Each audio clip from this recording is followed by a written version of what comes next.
some of the door frames and so forth are still ready, needing to go, although they may have, even these photos are a little off. Okay.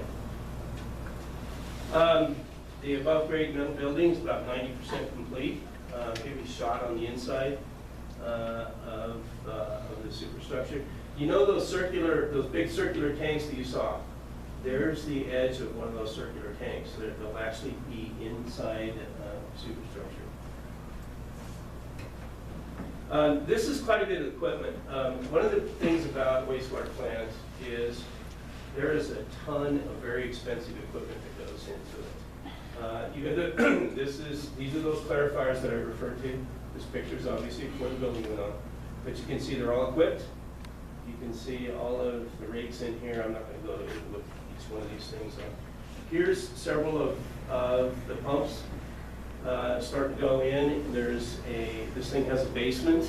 And all the pumping gallery is down below, underneath the building in a lower story.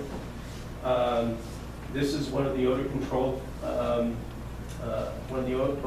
units. That's only about half of it right there.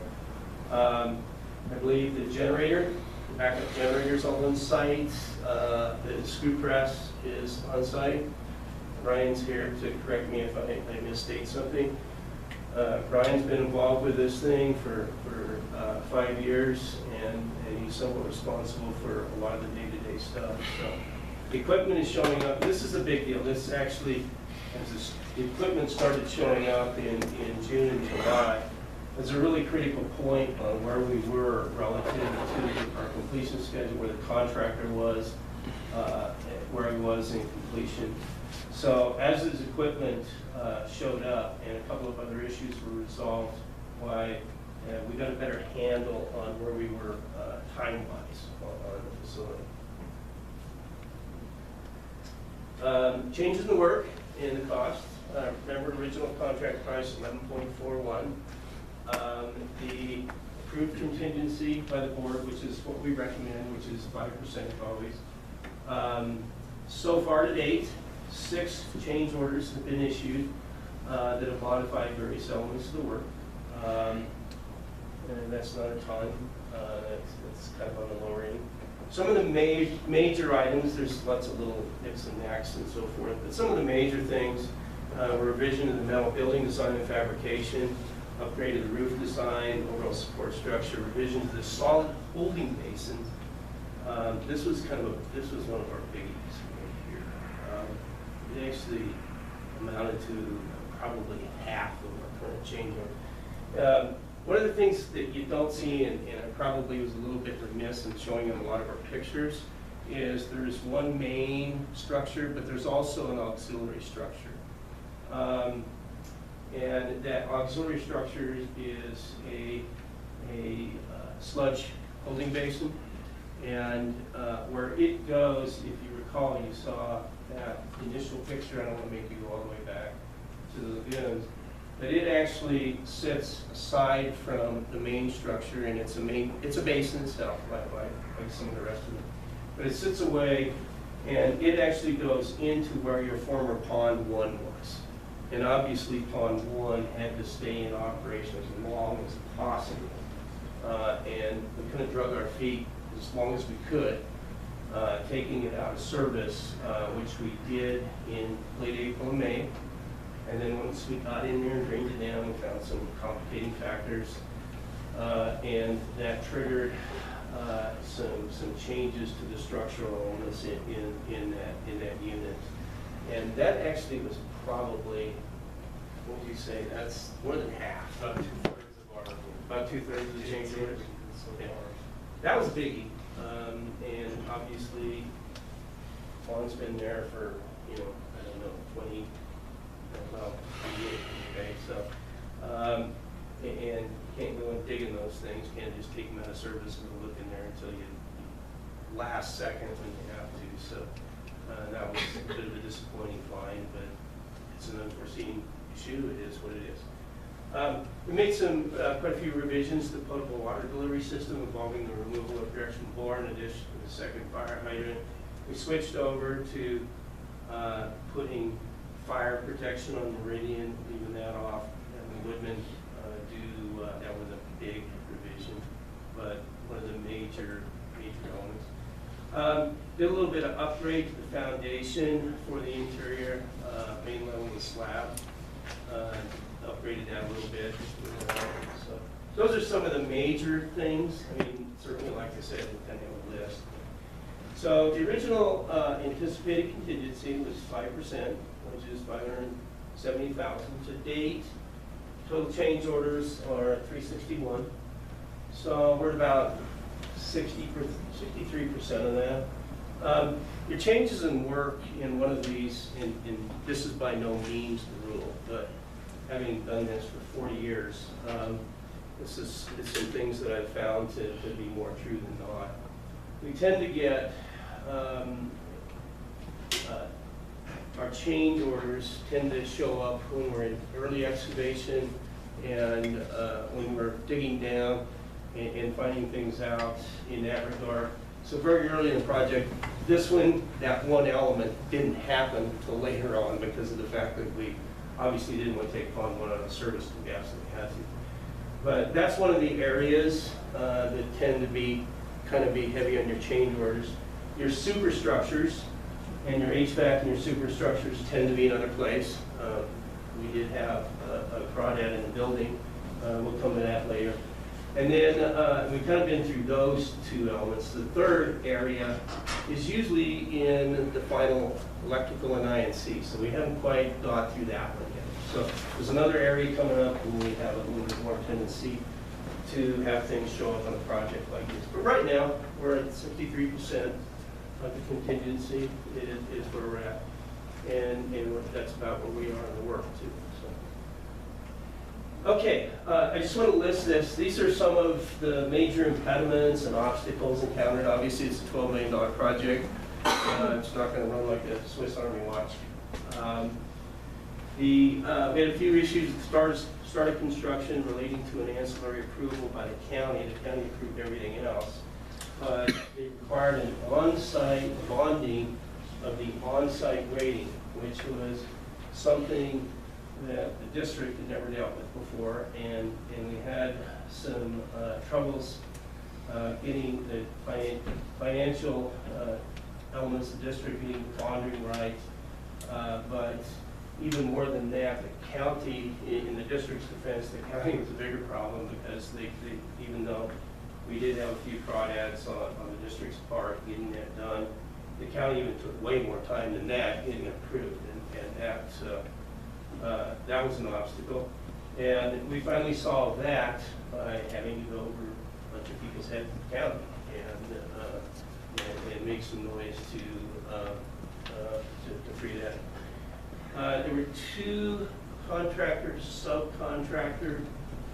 changes. The first one was related to the metal building. They were having problems in getting certainty of delivery, certainty in shop drawings, the submittals that needed to be final for the final building permit from their initial subcontractor.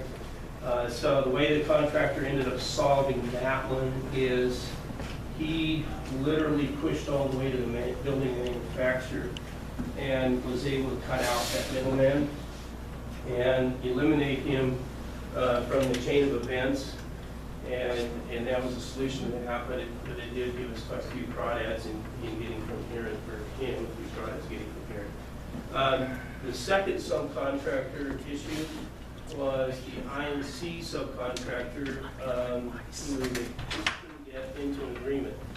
And we actually had to consult the attorney on this one because the original INC contractor was specified by the district. He was selected by the district itself, former management, and we felt that it was important to get a legal check on this one because we had written in a contract, and I just want to make sure that, okay, when we do a substitution on this one, I'm not going to get something to bite me in the tail later on. So it's been, and Ted was very helpful in helping us close the gap there. It was in the concrete supplier.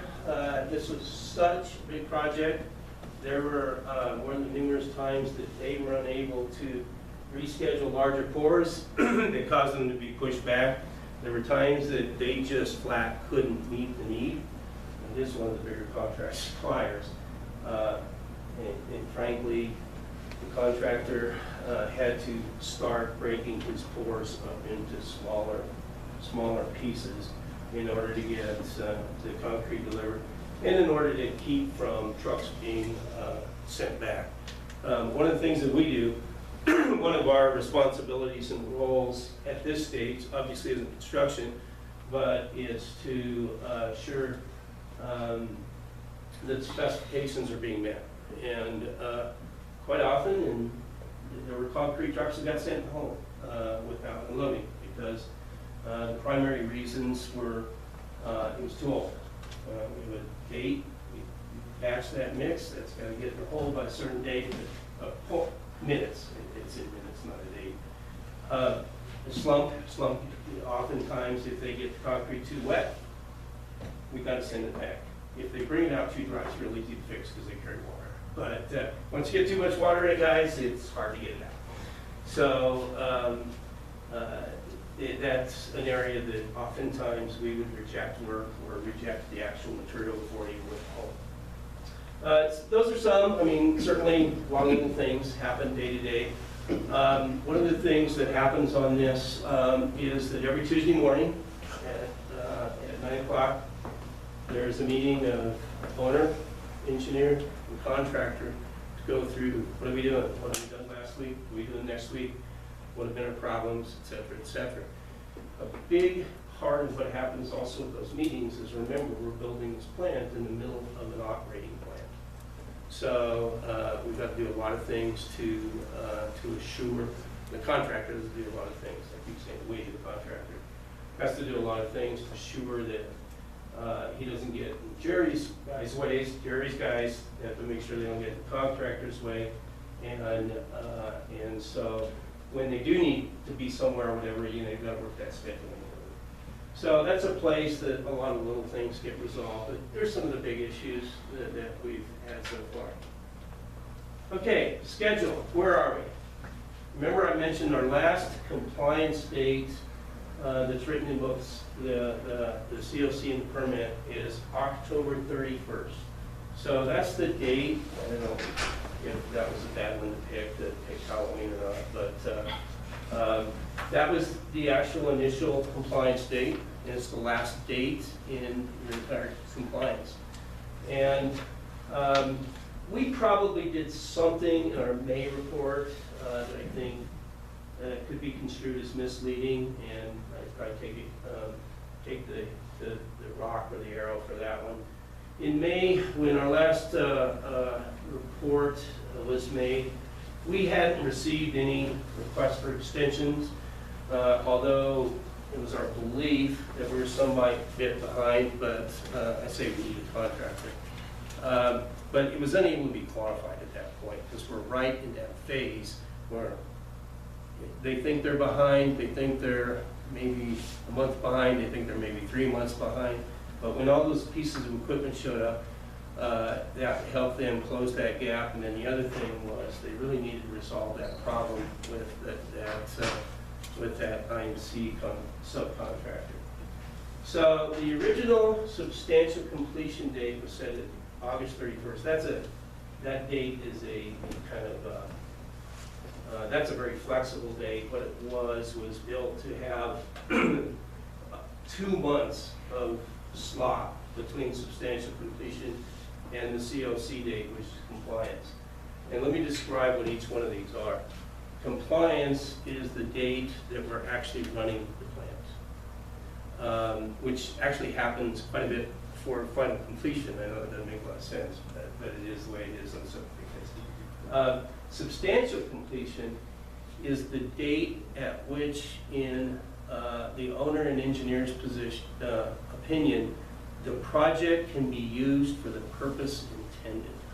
Now, there's a little bit of, obviously your substantial completion date is going to define when you hit your compliance date, but the compliance date is slightly after that, because even though we will certify and say it's ready to go, it'll take them a week, 2 weeks to get things filled, get things started. And then at this time of year, when we're looking to be about 2 to 3 months behind. We get a little bit deeper in the winter, so our temperature's going to be a little bit lower. So our plant is going to start a couple of days slower. What we like to see is about what we call a DMR cycle, which is about a month, and Gary deals with it every day. It's roughly a month between the time that we're introducing wastewater into the facility and we consider our compliance that we're actually probably making good wastewater effluent. It takes a while to start that plant up, it takes a while to grow bugs, and a month is usually about when that's going to happen after substantial completion. So just so you understand what those different dates mean. Final completion is probably not much of an issue because once you're actually operating the plant for the purpose intended, you have equipment going, and then you're working into your shakeout period when you're actually running the plant. So some of your I and C is still going on, some of your bug workouts are still going on. But the other thing that really kind of drags final completion out is because the last thing he has to do is his revegetation. And oftentimes that revegetation has to be out in April or something. So, but final completion isn't terribly the most important day. The most important day is that right there. Now, where are we? Where is the state on this? We believe that we think the contractor now thinks that because he now has submitted a request for extension. Much of it we denied because it was his own fault. He didn't get enough guys out there that day, or he did something stupid. We had great days in the winter and he blew them. But there were other reasons that weren't his fault. The district, something the district did or whatever, or something that unforeseen as the county did. So we did agree to move the dates to a certain extent, not nearly as much as he wanted. But the important date is we're asking the CDPHE to go to February 28th. And they're not blinking much of an eye at that. I mean, that's when you want to submit a by, and they said just send us an email. I mean, obviously you hit every single one of your points. So at this point, you're a pretty good actor. They see the progress, they see all the reports. They were out here, they inspected. I think it was about a month ago. So I think that is going to happen easily enough, and we probably will be actually starting the plant in December. But I didn't want to be the guy that I asked for one date and then change it again. I mean, I know I'm going to have one, I'm going to ask for one change, and I'm going to get that with not too much beef. But if I go and ask for another one, I'm going to get a lot of grief from the state. So it's one of the reasons that I think that we kind of drug our feet a little bit about defining what that point is, because I didn't want to undershoot where we might have to go. So,